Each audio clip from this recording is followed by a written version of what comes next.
Everyone, तो स्वागत है आप सभी का डाउट नेट लाइव में। और हमारी जो आज की क्लास है बच्चों, ये है सेकंड लेक्चर प्रेपोजिशंस का।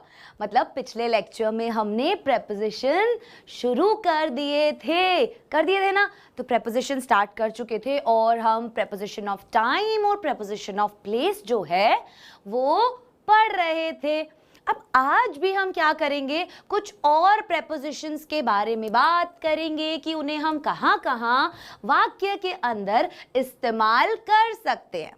ठीक है, अब एक चीज बता दूं मैं आपको, क्या बताया था मैंने, क्विज में भी एक क्वेश्चन पूछा था कल कि प्रेपोजिशंस होते क्या हैं। तो बताओ क्या डेफिनेशन थी कि हमें पता चल रहा था कि अच्छा ये प्रेपोजिशन होते हैं, या प्रेपोजिशन की जरूरत क्यों होती है। Good afternoon to everybody. अब जो मैं सवाल पूछ रही हूं सबसे पहले उनके जवाब दो। चलो जल्दी से बताओ, ठीक है, जल्दी बताओ कि प्रेपोजिशंस क्या होते हैं। क्या बताया था इनके बारे में, हिंदी में मैंने बोला था ये क्या होते हैं, पूर्व सर्ग होते हैं। अरे मैंने इरेजर क्यों ले रखा है, मुझे पेन लेना है, ये रहा। ठीक है, तो क्या होते हैं ये पूर्व सर्ग, हम हिंदी में इन्हें बोलते हैं। तो जल्दी बताओ कहाँ यूज हो रहे थे, ये कहाँ पर यूज कर रहे थे हम, जल्दी से बताओ कहां पर हम इसको यूज कर रहे थे। प्रेपोजिशंस को, पूर्व सर्ग को हम कहां पर यूज कर रहे थे, कहां यूज कर रहे थे हम इनको। देखो किसी का भी ना जवाब नहीं आ रहा है, ऐसे नहीं आता ना तो फिर गुस्सा आता है। क्या बताया था, प्रेपोजिशन वो शब्द होते हैं जो हमें क्या बताते हैं, जो भी हमारी संज्ञा है, ठीक है, या फिर सर्वनाम है, वाक्य के अंदर उसका संबंध बताते हैं कि वो कहां पर है, किस दिशा में है। मतलब उसकी जगह बताएंगे, उसकी दिशा बताएंगे, उसका समय बताएंगे, है ना। तो हमें क्या पता चलता है, एक वस्तु से दूसरी वस्तु के साथ क्या संबंध है, क्या स्थिति है। मतलब कि भाई उसकी जगह कहाँ है, ऊपर है, नीचे है, साइड में है, पीछे है, आगे है, कहाँ है। ठीक है, चलो ये चीज थी प्रेपोजिशंस के बारे में। अब बहुत सारे प्रेपोजिशंस होते हैं, जैसे कि हमने पढ़े थे कि in, on, under, next, behind, in front of, between. तो बच्चों हम क्या करेंगे, इन सभी का, और भी बहुत सारे होते हैं भाई, इनकी तो कोई गिनती ही नहीं है। ठीक है, तो इन सभी का सही उपयोग क्या होता है। तो यहां पर हमने याद हो तो प्रेपोजिशन ऑफ टाइम पढ़ा था, और टाइम वाले प्रेपोजिशन में क्या बोला था कि प्रिसाइज टाइम के लिए तो हम एट यूज कर रहे हैं, मंथ्स, ईयर्स, सेंचुरीज और लॉन्ग पीरियड्स के लिए, मतलब अगर महीनों की बात हो, यहां पे लिखा था ना प्रिसाइज टाइम, मतलब जो घड़ी में हम समय देख सकते हैं, ये देख लेना। ठीक है, जो भी समय आप घड़ी में देख सकते हो वो, उसके लिए एट यूज करोगे आप। ठीक है, क्या यूज करोगे, एट यूज करोगे। उसके बाद जो भी आप कैलेंडर में देख सकते हो, जो भी चीज आप कैलेंडर में देख सकते हो, उसके लिए आप क्या यूज करोगे, क्या यूज करोगे कैलेंडर के लिए, इन यूज करोगे, है ना। कैलेंडर के लिए इन, घड़ी के लिए एट, और उसके बाद लास्ट में क्या आता है, लास्ट में आते हैं वीक्स, मंथ्स, ईयर्स, डेकेड्स और सेंचुरीज। इनके लिए हम, सॉरी, डेज और डेट्स के लिए हम ऑन यूज करते हैं। तो ये भी हम कैलेंडर में देख सकते हैं। तो कैलेंडर में जो देख सकते हैं उनके लिए हम ऑन और इन का इस्तेमाल करते हैं, जबकि जो चीज हम घड़ी में देख सकते हैं, जो समय हम घड़ी में देख सकते हैं, उसके लिए हम एट का यूज करते हैं। ठीक है, समझ में आया क्या समझ में। आज हिम्मत नहीं है क्या, कोई एनर्जी नहीं दिखाई दे रही है मेरे को किसी में भी, सारे ऐसे मरे हुए पड़े हुए हैं ना, जैसे पता नहीं क्या हो गया है, जबरदस्ती क्लास में बिठा रखा हो इन लोगों को। जिस सवाल का जवाब पूछा जा रहा है, एक रूल मैंने बताया था लास्ट क्लास के अंदर। क्या रूल बताया था कि अगर वाक्य में लास्ट, नेक्स्ट, एवरी और दिस का यूज हो रहा है तो हम एट, इन और ऑन प्रेपोजिशन, ये तीनों ही प्रेपोजिशंस यूज नहीं करेंगे। क्या नहीं करेंगे, ये तीनों प्रेपोजिशन हम यूज नहीं करेंगे अगर वाक्य में ऑलरेडी लास्ट, नेक्स्ट, एवरी और दिस का प्रयोग हो रहा है तो। समझ में आया? समझ में आया क्या? क्यों भाई मजा क्यों नहीं आ रहा? क्या यहाँ पे क्या पढ़ने के लिए आए हो कि किस चीज के लिए आए हो? बताओ। समझ में नहीं आ रहा ये बोल सकते हो कि मैम समझ में नहीं आ रहा। अगर समझ में नहीं आ रहा है तो बताओ क्या चीज समझ में नहीं आ रही है, वो मैं वापस से रिपीट करके आपको बताऊंगी। ठीक है, चलिए आगे का। एट, इन, टू और इनटू। अब ये चारों भी क्या हैं? ये चारों भी हैं प्रेपोजिशन। बहुत बहुत बहुत बहुत बहुत बहुत ध्यान से सुनना, ठीक है, क्योंकि इसमें कंफ्यूजन नहीं क्रिएट होना चाहिए आप लोगों को। कैसे बेटा? देखो, एट जो है वो हमें क्या बताता है? स्टेशनरी पोजीशन, जो चीज स्थिर है, किसी भी मोशन में नहीं है, जो चीज स्थिर है। स्टेशनरी मतलब, स्टेशनरी पोजीशन मतलब बिल्कुल ऐसे टिकी हुई है, स्टेशनरी की हिल डुल नहीं रही है। ठीक है, सो एट शोज, एट क्या बताता है कि जो चीज है वो स्टेशनरी पोजीशन में है। और एग्जिस्टिंग स्टेट, वाइल इन जो है, इन हमें क्या बताएगा? एट और इन के बारे में पढ़ रहे हैं, इन दोनों प्रेपोजिशन के बारे में।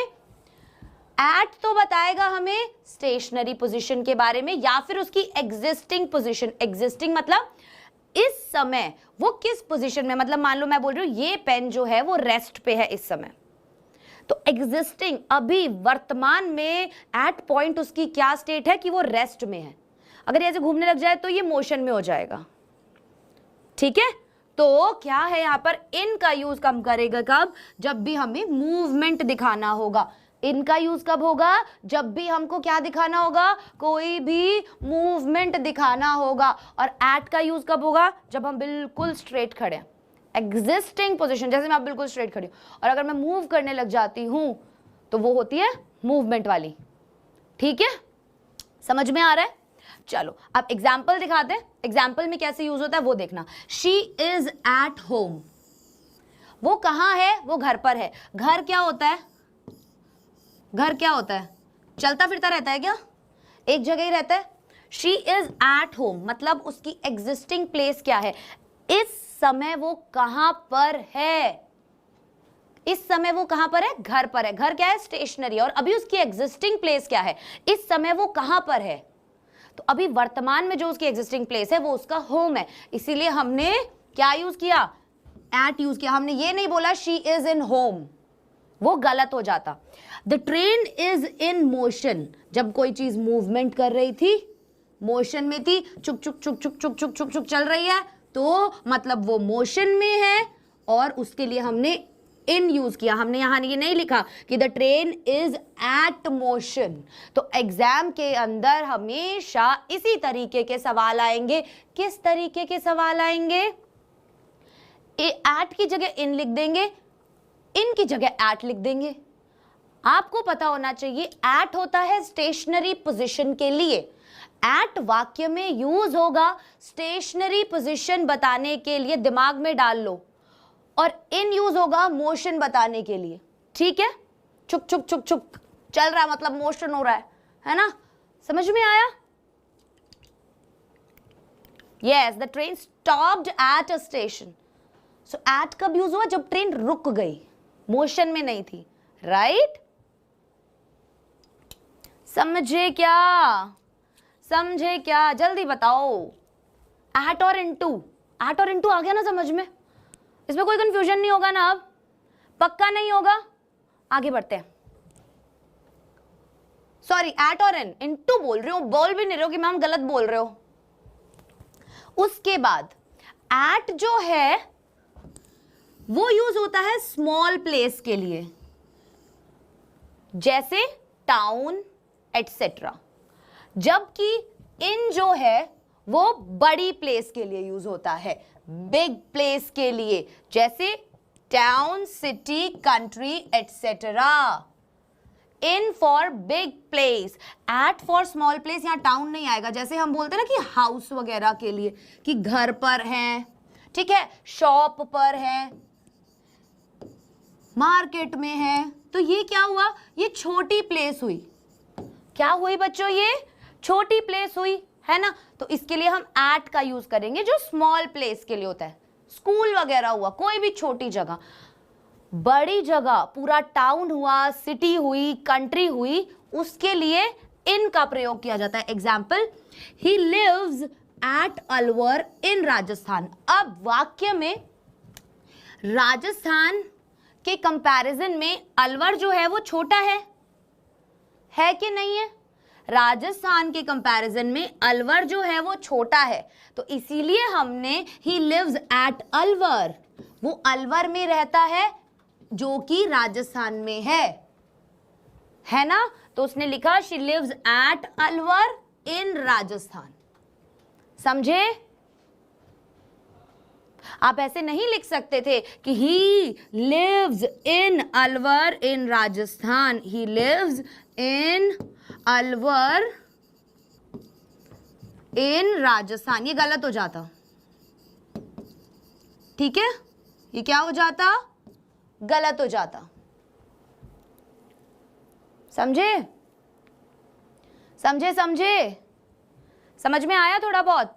चलो, a temple is situated at Madurai in Chennai. Chennai पूरी, चेन्नई क्या है? बड़ी जगह है, मदुरई छोटी जगह है, मतलब चेन्नई के अंदर मदुरई होगा। समझ रहे हो? तो मदुरई के लिए एट यूज किया, चेन्नई के लिए इन यूज किया। किया कि नहीं किया? किया कि नहीं किया? तो छोटी प्लेस के लिए एट, बड़ी प्लेस के लिए इन। पिछले वाले में क्या था? स्टेशनरी, जो चीज मोशन में नहीं है उसके लिए एट, जो चीज मोशन में है उसके लिए इन। याद रहेगा? अब ये याद रहेगा? रहेगा क्या? हाँ या ना में जवाब आना चाहिए। जल्दी से बताओ, ये याद रहेगा? हाँ या ना? चलो आगे बढ़ते हैं। ठीक है, at is used for point of time. At किसके लिए बताया था? ये एक रूल हमने स्टार्टिंग में ही पढ़ लिया था कि पॉइंट ऑफ टाइम के लिए, और in is used for period of time, जैसे 2 आवर्स, 3 आवर्स, 4 आवर्स, 5 आवर्स, इस तरीके से। जैसे the train will arrive at 6, तो ये क्या था? ये पॉइंट ऑफ टाइम था जो कि हम घड़ी में देख सकते हैं, है ना, अभी बताया था शुरुआत में। और in is used for the period of time in the morning. So वो पीरियड ऑफ टाइम कौन सा था? सुबह का समय था। कौन सा समय था? सुबह का समय था, है ना, इसीलिए इन यूज हुआ। He will meet you in the morning, वो तुमसे कब मिलेगा? मॉर्निंग में। पीरियड ऑफ टाइम की बात हो रही है, सुबह मिलेगा, लेकिन सुबह कब मिलेगा? 5 बजे, 6 बजे, 7 बजे, 8 बजे, 9 बजे, 10 बजे? नहीं पता, इसीलिए यहां पर इन का इस्तेमाल किया गया है। किसका किया गया है बच्चों? इन का। यहां तक क्लियर हुआ?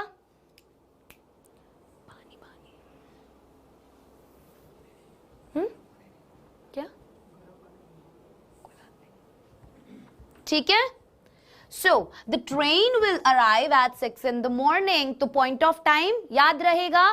पॉइंट ऑफ टाइम क्या था? पॉइंट ऑफ टाइम के लिए एट यूज किया, जो हम घड़ी में देख पा रहे थे, और इन किसके लिए यूज किया? पीरियड ऑफ टाइम के लिए। पीरियड ऑफ टाइम जैसे इन the morning, in the afternoon, in the evening, eight dinner time, इस तरीके से। अब देखो मैंने क्या बोल दिया एकदम से? Eight dinner time. सो बच्चों, एट डिनर टाइम मतलब डिनर करने का एक पॉइंट ऑफ टाइम होता है, ठीक है, तो इसीलिए यहां पर एट का यूज हुआ।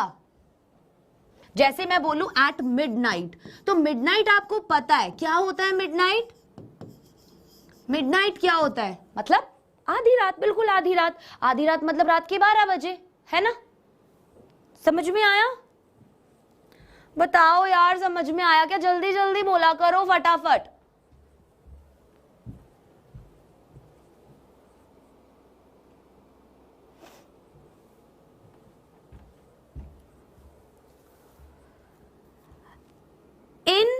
इनटू, अब बात किसकी करेंगे हम? इन और इनटू की। किसकी? इन और इनटू की। In shows the existing state of things. In हमें क्या बता रहा है? Existing state of things, while into shows movement, जबकि into क्या बता रहा है? मूवमेंट बता रहा है। जैसे he jumped into the river, he jumped into the river, उसने क्या किया? रिवर के अंदर जंप कर दिया। सो into shows movement, into क्या शो करता है? मूवमेंट। तो उसने जंप किया तो वो एक मूवमेंट थी।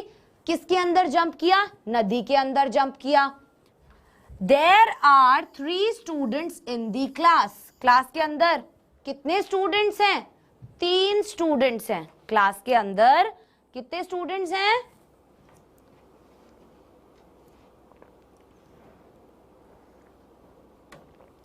3 स्टूडेंट्स हैं। So there are 3 students in the class, class के अंदर 3 स्टूडेंट्स हैं। तो अभी एग्जिस्टिंग स्टेट कैसे पता चली? कैसे पता चली कि वो क्लास के अंदर है? इन दी क्लास है।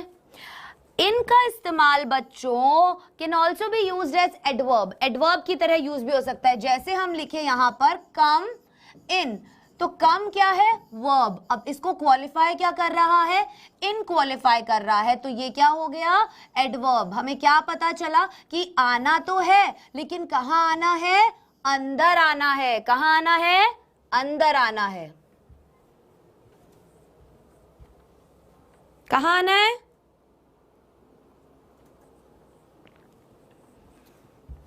चलो आगे बढ़े। ठीक है। टू इंटू, टू और into is used as following. अब यहां पर कुछ एग्जाम्पल लिखे गए हैं, उसमें टू और इंटू का यूज हुआ है, तो देखिएगा।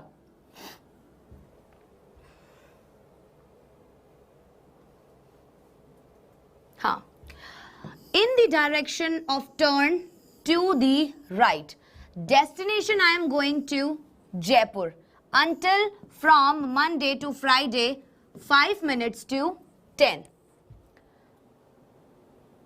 To or into is used as following. So देखो यहां पर क्या बोल रहे हैं कि in the direction of turn, in the direction of turn। ये चीज ना वैसे मैंने पहले लगा दी स्लाइड में, ये मुझे आपको बाद में बतानी चाहिए थी क्योंकि अभी एकदम से आपको समझ में नहीं आएगी। ये मैं बताऊंगी नेक्स्ट क्लास में भी नहीं, या फिर हम टुवर्ड्स द एंड इस चीज को करेंगे, क्योंकि ये जो काफी सारे एग्जांपल्स है ना as a part of infinitive, तो इसके लिए मुझे पहले आपको इन्फिनेटिव बताना पड़ेगा विद इनडायरेक्ट ऑब्जेक्ट। तो मुझे आपको इनडायरेक्ट ऑब्जेक्ट के बारे में बताना पड़ेगा, राइट? इनडायरेक्ट ऑब्जेक्ट के बारे में बताना पड़ेगा, इन्फिनेटिव क्या होते हैं उनके बारे में बताना पड़ेगा, राइट? सो इसको हम क्या करेंगे? नेक्स्ट क्लास में करेंगे, ठीक है?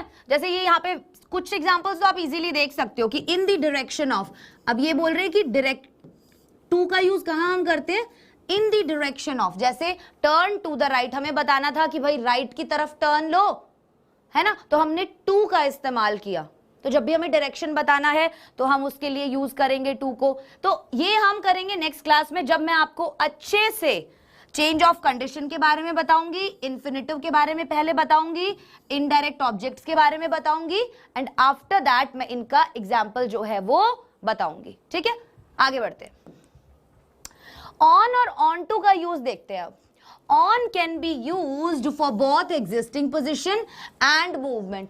ऑन जो है वो दोनों एग्जिस्टिंग पोजिशन और मूवमेंट दोनों के लिए इस्तेमाल किया जा सकता है। ऑन जो है वो दोनों के लिए इस्तेमाल किया जा सकता है, एग्जिस्टिंग पोजीशन के लिए भी और मूवमेंट के लिए भी। जैसे he was sitting on his bag, वो अपने बैग के ऊपर बैठा हुआ था। ऑन मतलब उसके ऊपर, ऑन का मतलब क्या होता है? ऊपर ही होता है। पर हमें ये देखना था कि भाई ये मूवमेंट वाली चीज के लिए है या एग्जिस्टिंग चीज के लिए है, right? So he was sitting on his bag, ये तो स्टेशनरी वाले के लिए भी यूज किया। And snow fell on the हिल, तो फेल जो मतलब गिर रही है, तो ये मोशन है, तो उसके लिए भी हमने ऑन का यूज किया। और ऑन का बेसिकली यूज कब होता है? जब हमें पता चले कि वो चीज बिल्कुल सरफेस के ऊपर रखी हुई है, उसके टच में है। मतलब कोई भी चीज अगर किसी भी चीज के टच में है, जैसे ये पेन जो है वो मेरे हाथ के टच में है, मतलब सरफेस के साथ टच में है, तो हम उसके लिए ऑन का इस्तेमाल करते हैं, ठीक है, उसके ऊपर। सो यहां पर भी देखो, he was sitting on his bag, तो उस जो उसके ऊपर बैठा है उसका जो है कनेक्शन जो है वो बैग के साथ है ना, वो उसके ऊपर बैठा हुआ है, इसीलिए हमने ऑन का यूज किया। Snow fell on the hill, snow जो है वो कहां गिरी, पहाड़ों के ऊपर, तो उनका कनेक्शन उसके साथ है और एक वो मोशन में भी है चीज साथ ही साथ, तो उसके लिए भी हमने ऑन का इस्तेमाल किया। On can also be used as an adverb. अब यहां पर बोल रहे हैं ऑन जो है वो एडवर्ब की तरह भी यूज किया जा सकता है, जैसे इन किया जा सकता था। इन का मैंने एग्जाम्पल दिया था, कम इन, तो यहां पे कम मतलब आना, that is verb, and in मतलब अंदर आ जाओ, तो ये क्वालिफाई कर रहा है वर्ब को, इसीलिए ये एडवर्ब हो गया। इसी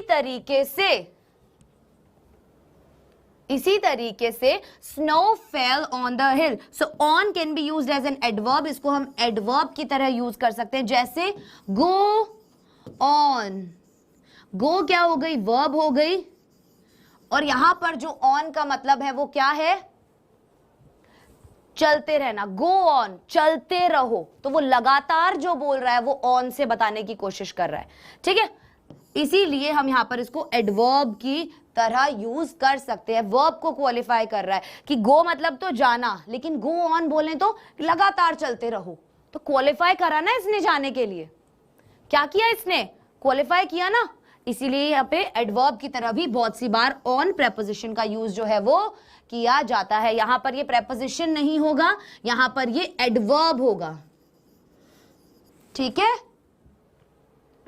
ठीक है, ठीक है।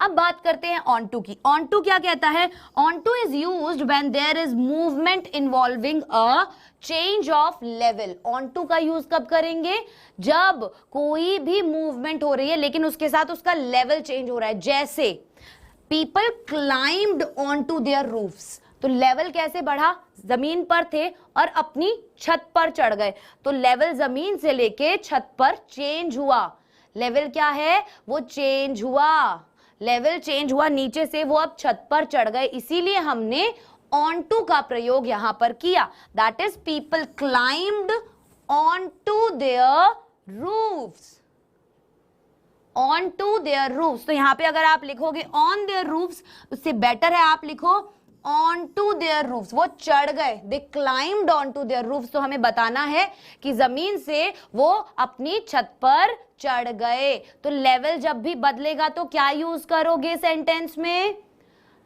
लेवल जब भी बदलेगा तो सेंटेंस में क्या यूज करोगे, ऑन टू का इस्तेमाल करोगे, किसका करोगे, ऑन टू का, ठीक है। देखो एक बच्चा बोले रिपीट कर दो, रिपीट कर देते हैं। ऑन का इस्तेमाल यहां पर बोला गया है कि एग्जिस्टिंग पोजीशन और मूवमेंट दोनों के लिए हो सकता है, मतलब अगर कोई चीज रेस्ट में है उस समय पर जहां वो एग्जिस्ट कर रही है, या फिर कोई चीज चल रही है, मोशन में है, दोनों ही तरीके के वाक्यों में हम ऑन का इस्तेमाल कर सकते हैं। कैसे, एग्जाम्पल बताया था, he was sitting on his bag, वो अपने बैग के ऊपर बैठा हुआ है, मतलब उसकी एग्जिस्टिंग स्टेट क्या है, इस समय वो किस मुद्रा में है, वो बिल्कुल रेस्ट की मुद्रा में और वो अपने बैग के ऊपर बैठा हुआ है। तो ऑन के साथ आपको एक चीज याद रखनी है कि क्या, सबसे पहली चीज जो भी सरफेस, जो भी चीज उसके ऊपर है वो उसके कांटेक्ट में होनी चाहिए सरफेस के, जैसे this pen is on my head, तो ये जो है मेरे सर के ऊपर है, तो कांटेक्ट है इसका मेरे सर से, है ना। दूसरी चीज मोशन में, snow fell on the hills, snow fell on the hills, गिर रही है, मोशन में है, बर्फ गिर रही है लगातार, और किसके ऊपर गिर रही है, पहाड़ों के ऊपर, राइट। अब ऑन टू का प्रयोग उसने किस लिए बताया, जब कोई भी मूवमेंट हो लेकिन उस मूवमेंट में क्या हो, लेवल चेंज हो, लेवल चेंज हो, जैसे climbed on to their roof, कहां चढ़ गए, ऑन टू देयर रूफ, मतलब इस लेवल से इस लेवल पर आ गए। He lifted her on to the table, उसने उसको इस तरीके से उठाया टेबल पर और रख दिया टेबल पर, तो नीचे से लेवल ऊपर आ गया, राइट। ही लिफ्टेड, उसने उसको उठाया her on to the table और टेबल पर रख दिया। ठीक है, समझ में आया?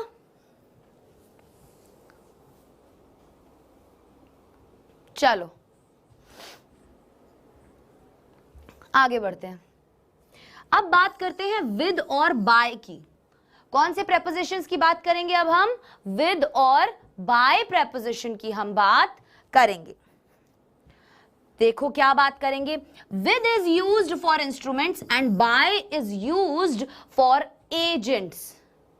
With is used for instruments, instruments उपकरण जो होते हैं हमारे, उनके लिए। जैसे the snake was killed by him with a stick. अब बाय क्या बोला था? एजेंट। किसके द्वारा? एजेंट कौन होता है? किसी के द्वारा हम कोई काम करवाते हैं। जो सांप है वॉज किल्ड बाय हिम, किसके द्वारा मारा गया? हिम, नाम नहीं बताया है। विद अ स्टिक, विद किसके लिए यूज किया गया? जो हमारा इंस्ट्रूमेंट था उसके लिए, जो औजार था हमारा उसके लिए, जिस चीज से उसको मारा उसके लिए। यंत्र शाबाश, अच्छे अच्छे वर्ड्स बता देते हो कभी कभी आप। ठीक है, ठीक है, क्या समझ में आया? विद और बाय का इस्तेमाल, विद औजार इंस्ट्रूमेंट जो यूज हो रहा है किसी भी काम को करने के लिए। बाय का इस्तेमाल किसके किसके लिए? एजेंट के लिए। किसके लिए? किसके द्वारा वो काम किया जा रहा है। ठीक है, जैसे the letter was written by Suresh, किसके द्वारा लिखा गया? एजेंट कौन है? By Suresh. With a pencil, किसके द्वारा? एक पेंसिल के द्वारा। किसके द्वारा? एक पेंसिल। तो औजार क्या यूज हुआ लिखने में? पेंसिल। कौन सा औजार यूज हुआ? पेंसिल। इसीलिए क्या हुआ यहां पर? विद और बाय का इस तरीके से आप इस्तेमाल कर सकते हो। समझे? समझे क्या? समझे क्या बच्चा? चलो अब बात करते हैं सिंस, फॉर और फ्रॉम की। अब इसमें भी एक चीज आ गई, जैसे प्रेजेंट परफेक्ट और पास्ट परफेक्ट टेंस आ गया। अब टेंसेस हमने पढ़े नहीं है, इसीलिए मैं आपको थोड़ा सा एक आइडिया दूंगी टेंसेस का। प्रेजेंट परफेक्ट टेंस और पास्ट परफेक्ट टेंस का पता कैसे लगाओगे? जब भी बात करें हम किसकी?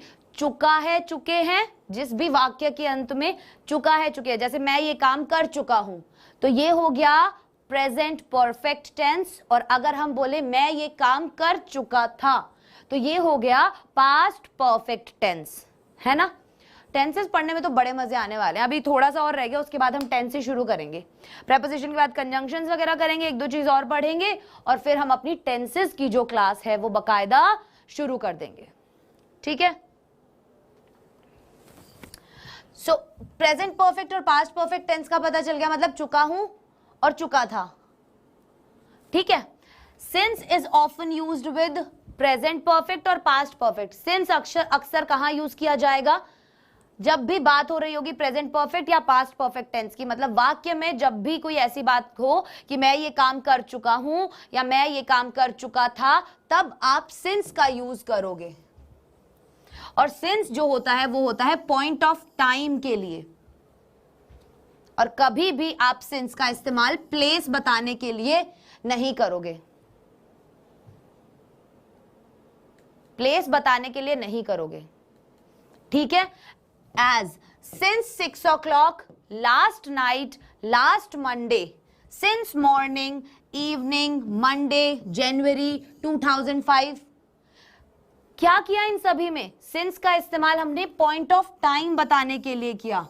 जैसे कि 6 o'clock बताया हमने टाइम, लास्ट नाइट हमने टाइम बताया, since last night, since last Monday, since morning, since evening, since Monday, since January, since 2005। Point of time बता रहे हैं सब में, पॉइंट ऑफ टाइम बता रहे हैं सब में, किसी में भी प्लेस नहीं बताई जा रही है ना। देखो जैसे it has been raining since 2 o'clock, तो 2 बजे से since 2 o'clock, so it has been raining since 2 o'clock। कब से बारिश हो रही है? 2 बजे से। कब से? 2 बजे से। He had been ill since Monday। कब से बीमार है वो? मंडे से। सिंस मंडे, कब से? मंडे से वो बीमार है। थे, सॉरी, हैड का यूज ना थे है। Since can also be use as an adverb. Since का इस्तेमाल हम एडवर्ब की तरह भी कर सकते हैं। सिंस का इस्तेमाल हम एडवर्ब की तरह भी कर सकते हैं। जैसे he left school in 1983, I haven't seen him since. मैंने उसे कब से नहीं देखा है? 1983 से। तो देखने को क्वालिफाई कर रहा है वो, तब से नहीं देखा है। कब से? 1983 से। तो देखा तो है लेकिन कब से नहीं देखा, ये क्वालिफाइंग हो गया ना। सो सिंस जो है वो यहां पर वर्ब को क्वालिफाई कर रहा है, राइट? जैसे it is 2 years since I last saw Tom. 2 साल हो गए हैं जब मैंने टॉम को लास्ट बार देखा था। तो यहां पर भी क्या है? एडवर्ब की तरह ये काम कर रहा है क्योंकि ये क्वालिफाई कर रहा है देखने को। ठीक है? ठीक है क्या? सिंस का मतलब समझ में आया? सिंस का यूज हम कहां कर रहे हैं? सिंस का यूज बच्चों आप देखोगे जब भी हम बात करेंगे प्रेजेंट परफेक्ट या फिर पास्ट परफेक्ट टेंस की। प्रेजेंट परफेक्ट या पास्ट परफेक्ट मतलब हैज बीन वगैरह यूज हो रहा होगा या फिर क्या यूज हो रहा होगा? Had been. ठीक है? तो वहां पर हम सिंस का यूज करेंगे। दूसरी बात, पॉइंट ऑफ टाइम पता होना चाहिए कि since Monday, since Wednesday, since 2005, since January, इस तरीके से। ठीक है? सो आई थिंक आज की क्लास के लिए इतना काफी होगा। ये वाले एग्जाम्पल्स आई होप याद रहेंगे। ये सारा जो पीडीएफ है आपको मिल जाएगा, वीडियो के डिस्क्रिप्शन में एक लिंक होगा, वहां पर आपको मिल जाएगा। नेक्स्ट क्लास हमारी होगी ट्यूसडे को। ट्यूसडे को मैं आऊंगी और प्रेपोजिशंस लेके और ही इसी तरीके के जो है एग्जाम्पल्स लेके, जिससे हमें ये क्लैरिफिकेशन हो जाएगा, ये क्लैरिटी आ जाएगी कि कहां कहां पर किस किस तरीके से इस्तेमाल करना है सारे प्रेपोजिशंस को। ये वाले रूल अगर आप याद रखोगे ना तो सारे के सारे जो क्वेश्चंस आते हैं एग्जाम में कि इसमें करेक्ट प्रेपोजिशन फिल करो या फिर इसके अंदर कहां पर गलती है इस वाक्य के अंदर वो देखो। ठीक है? इसीलिए क्या होगा, ये रूल्स आपको वहां पर बहुत काम आएंगे। आप देखना, आप इनके एग्जाम्पल्स करोगे, आपको बहुत ही ज्यादा यूजफुल लगेगी ये क्लास। ठीक है? सो चलो बाय बच्चों, सी यू, टेक केयर। आप लोग भी अपना ध्यान रखिए, मम्मी पापा को परेशान मत कीजिए, क्लासेस पे ध्यान दीजिए एंड मिलते हैं नेक्स्ट क्लास में। तब तक यार रुको, वो नहीं बताया मैंने, टाइम टेबल तो देख लो। वैसे मैं ऐसे ही बता देती हूँ टाइम टेबल क्या है। मेरी क्लास जो होती है हिंदी मीडियम वाले बच्चों के लिए वो होती है ट्यूसडे, थर्सडे और सैटरडे, जैसे कि आज था। और जो रुबैना मैम है इंग्लिश मीडियम वाले बच्चों के लिए वो होती है मंडे, वेडनेसडे और फ्राइडे 3 बजे। ठीक है? ठीक है, चलिए तो मिलते हैं नेक्स्ट क्लास में, तब तक के लिए बाय बाय, टाटा।